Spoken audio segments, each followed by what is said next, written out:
কেমন আছেন সবাই? আশা করি ভালো আছেন। আমি রনিরিয়ান অনেক ভালো আছি আপনাদের দোয়া এবং ভালোবাসায়। আর আপনাদের কাছে আমি একটা সুন্দর একটা জিনিস দেখো। আমি তোমার একটা ভিডিও করি, হ্যাঁ আমি তোমার একটা ভিডিও করি। তোমাকে এটা কে বানাই দিছে? তুমি নিজে?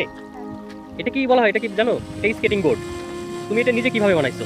জুতার সাথে এটা কিভাবে কানেক্ট করছো? লোহা আর আঠা।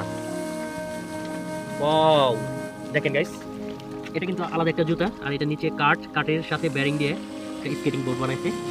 এটা কি তোমার বুদ্ধি নাকি তোমাকে অন্য কেউ সাহায্য করছে এটা বানানো? একা একাই বানাইছো? এটা রিস্ক না? যদি তুমি পড়ে যাও রানিংয়ে? করবে না? চলো আমি একটু দেখি।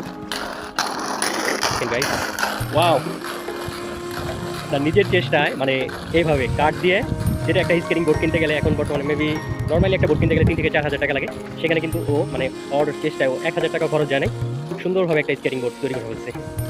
ওয়াও, ও মাইক। ওকে ওকে, ইনাফ। তো যে বিষয়টা না বললেই না, মানে ছেলেটা কত সুন্দর করে নিজে নিজে আবিষ্কার করছে এই জিনিসটা। মানে যদি এটা স্কেটিং এরকম একটা বোর্ড কিনতে গেলে নর্মালি 4 টাকা লাগে, মানে 2700 টাকার মধ্যে খরচ করে সে নিজে একটা স্কেটিং বোর্ড তৈরি করে ফেলছে। আবার এমন কিছু রাস্তা দিয়ে চালাইতে হচ্ছে, স্কেটিং করতেছে। ও মাই, ছেলেটার অনেক নলেজটা অনেক ক্লিয়ার, ভালো। তো যাই হোক, আরেকটা জিনিস শেয়ার করি আপনাদের সাথে। এই যে আমি এখন যেখানে আছি এটা হচ্ছে মানিকগঞ্জ জেলা হরিরামপুর। দেখেন আপনারা এই যে রাস্তার দুই পাশে এদিকে ফসলাদি হয়, ভুট্টা ক্ষেত, পাট ক্ষেত, তারপরে এমনি অন্যান্য সবজিও আছে। তো দুনো পাশেই কিন্তু চক। এই যে আর এই পাশটা দেখা যাইতেছে অলরেডি মরিচ ক্ষেত, ধান ক্ষেত প্লাস ভুট্টা ক্ষেত। তো ওয়েদারটাও অনেক দারুণ। কিছুক্ষণ আগে অনেক বৃষ্টি হয়েছিল, বৃষ্টির পরে এখন বৃষ্টিটা থামে যাওয়ার পরে এই ওয়েদারটা আমার কাছে কিন্তু জায়গাটা অনেকই সুন্দর লাগতেছে। আর আপনারা যারা আসতে পারেন ঘোরার জন্য বিকেল টাইমে, অবশ্যই জায়গাটা অনেক সুন্দর। এটা হচ্ছে মানিকগঞ্জ দিয়াবাড়ি, হরিরামপুর দিয়াবাড়ি বাজার থেকে একটু ভিতরে এই জায়গাটা। যারা যারা চিনেন এই জায়গাটা অবশ্যই কমেন্ট করে জানাবেন। যারা যারা এই জায়গাটা চিনেন তারা অবশ্যই কমেন্ট করবেন যে এটা দিয়াবাড়ি কোন জায়গাটা পড়ছে আর এই গ্রামটার নাম কি।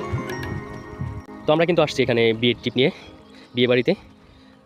এটা হচ্ছে বরের গাড়ি, যেটা বর আর বরের বউ নিয়ে আজকে যাবে। তো এই গাড়িটাকে এভাবে সাজায় নিয়ে আসছে। ওয়াও, দারুণ হচ্ছে তাই না?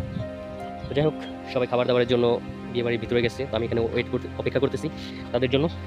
যারা বিয়ে বাড়িতে গেছে তারা আসলে তারপরে আমি গাড়ি তারপর সবাই আসলে অবশ্যই এখান থেকে চলে যাব। আর এখন আল্লাহ করতেছি যে বৃষ্টিটা যেন না হয়, কারণ বৃষ্টি হলে পরে সমস্যা। এখন তো দেখা যাইতেছে রোদ আর আকাশটা ক্লিয়ার। কি খুঁজতেছেন আপনি? ও গাড়ি, আচ্ছা গাড়ি দেখেন দেখেন। হ্যাঁ, বিয়ে বাড়িতে আসছে।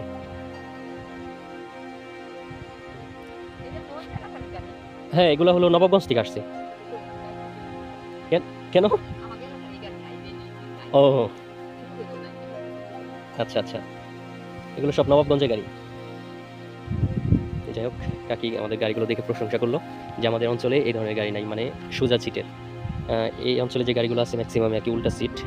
তো এটা দেখে কাকির ভালো লাগলো, তাই দেখতেছে ঘুরে ঘুরে। আর আমরা যে বিয়ে বাড়িতে আসছি সেই বিয়ে বাড়িটা হচ্ছে এই রাস্তায়। এই রাস্তাটা খুবই খারাপ, মানে এখান দিয়ে গাড়ি নিয়ে বাড়ির কাছাকাছি যাওয়া যায় নাই, এই জন্য গাড়িটা রাইখে তারপর ভিতরে যাইতে হয়। আর ম্যাক্সিমাম এখান থেকে মেন রোড থেকে 1 কিলোমিটার দূরে।